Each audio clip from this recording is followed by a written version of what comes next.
I've been contemplating this video for quite a while now. You know, ever since the Direct happened and stuff. So I gave myself a week to absorb all my thoughts on the gameplay and the elephant in the room that we can get to later. So, first we have the online, which, you know, you obviously have to pay for. I'm not surprised by that. But the button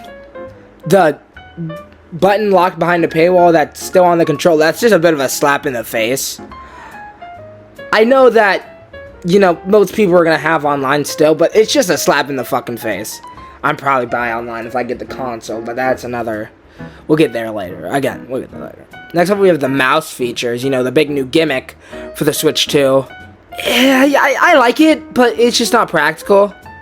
Because...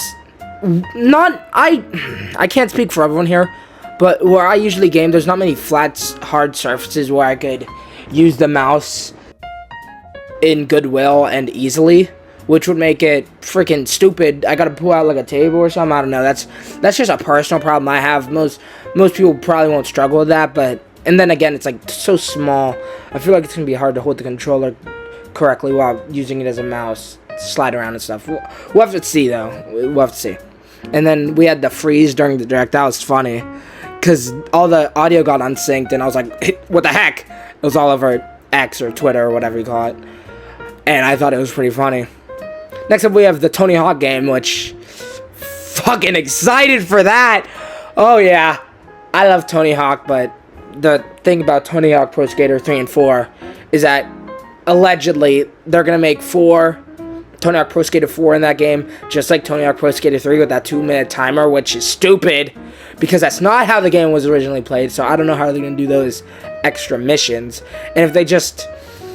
What I've been seeing is that they're just gonna import the levels and make their own little missions to them that relate to, you know, Tony Hawk 3, 2, and 1, which would just be stupid. Why even remake it at that point? Just say Tony Hawk 3 with 4 levels. I have to see.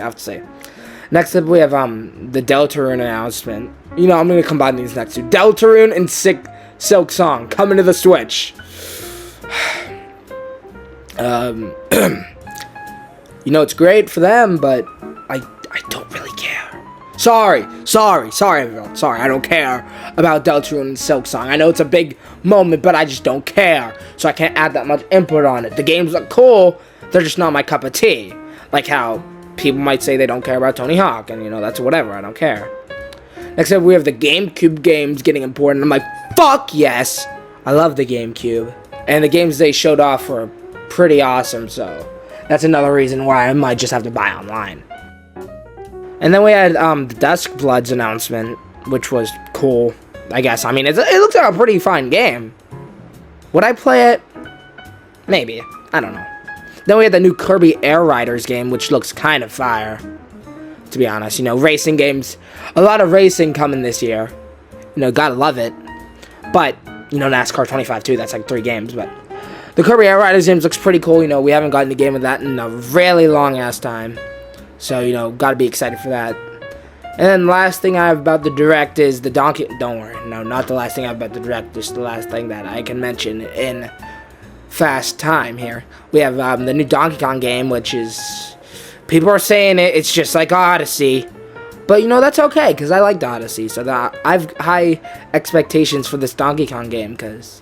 You know, it's all about the new design. Like, it's like, whatever, dude. New design, schmoot if I buy. Like, I don't care that much about the new design. It looks cool, I guess. It doesn't really matter to me. But that's not going to throw me off of the game. So, I think this new Donkey Kong game is going to be good. And then we have, you know, Mario Kart World. Yeah. Let's talk about it. First, the thing I want to talk about is, the graphics. Like, hell yeah, they look good. I heard we're getting ray tracing. That would be so fucking awesome. On Mario Kart, because, like, I like ray tracing. I like it, okay? I like it. God. I don't have to explain everything. Yes, I do. It's the point of the video. But, it's gonna be really cool. And then we have the track design, which I'm a fan of. Yeah, I said it. I like the singular tracks and not all tracks being a circuit, kind of like Mount Wario. And that's just another thing. most of the tracks are going to be like that, except for maybe the first one and the last one. We'll have to see in this direct coming up next week, which is why I was trying to hold off this video, but there's a lot of stuff I wanted to talk about, so I'm doing it now. Maybe I'll make a Mario Kart World video only later, which is why I'm keeping this Mario Kart World segment kind of brief. Next we have the carts, which kind of tie into the characters too. I'll talk about the carts now. The carts, no customization, that kind of sucks, but I get it. You know, you want to make more design for the actual carts to make them look cooler. I get it. And then the characters, you know, a lot of new characters, a lot of new face, like, what the fuck? But I want to tie both of them in to ask the, you know, the big question. Will there be a meta? I see a way we get a meta and a way we don't. We would get a meta if it's obvious throughout, like, the month. The meta will be found within the month. Now, the main way I'd assume, which would fucking suck, I don't know why they do this, but a way to get no meta is kind of like with, I don't know if you've ever played that MLB The Show season game, maybe, but decreasing and increasing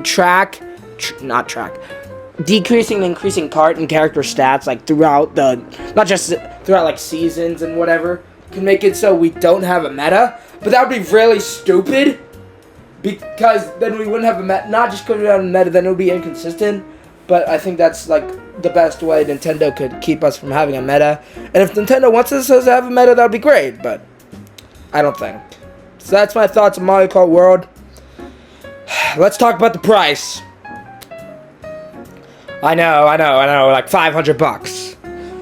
The big question is it worth it? Because it's not going to go on sale for at least 3 years.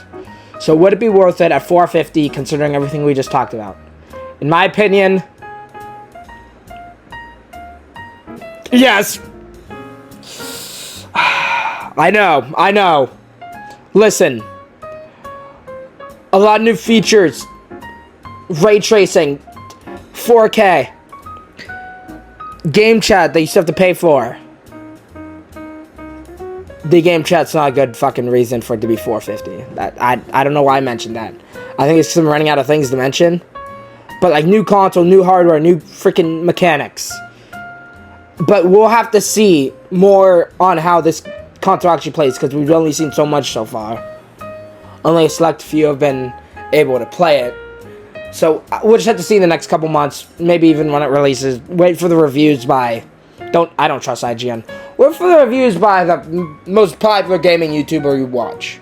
No, not most popular. Unless they're sponsored. Don't watch the sponsored videos. That's how you'll get the answer you want. Not the answer you want. The answer you need.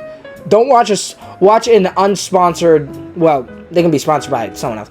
Do not watch Nintendo-sponsored videos after the Switch releases if you want a good review. And don't watch IGN. I don't like IGN. I don't. But that's my thoughts, and I called in a special guest for their outsider thoughts on this. So let's listen to that. Okay, firstly, why the hell do I have to take out a second mortgage to buy a Switch 2 when I can, buy 3 other different type of consoles for the same price that run better games? Like, what? Second of all, don't get me started on Mario Kart World. Is that what we're calling it? Because $80 for a game with less customizable options, fucking Mechanicon who Aura farms instead of actually doing anything, and these lame tracks that with like a circuit. They're just boring. This game is boring. It looks stupid. I don't know. Mechanicon's cool. He looks cool, but all he does is Aura farm. Doesn't even throw barrels. I hate this game. I hate Nintendo. Mario Kart World's gonna fail. I hope the Switch 2 fails. Fuck you, Nintendo. She's always getting mad over no reason. The special guest always doing the most. Pretty much everyone, though, but whatever. And I think that's gonna wrap it up for this video. Nothing else to mention. Oh, wait. Of course. We have to talk about it. Tomodachi Life is coming back! Yes! Oh, you don't understand how long I've been waiting! I'm pretty sure I've been waiting since like 2017! That's 8 years! And we're getting a new one! Finally! Finally! Tomodachi Life Living the Dream. It better be compatible with the Switch 2. Because it's coming out after the release date. Oh, it's gonna be great. Oh, yes. Yes. That might be the only reason I buy a Switch 2. Just to play new Tomodachi Life. If the reviews are good. And that's gonna wrap it up for this video. Thanks for watching. It's been the Beastly Boom with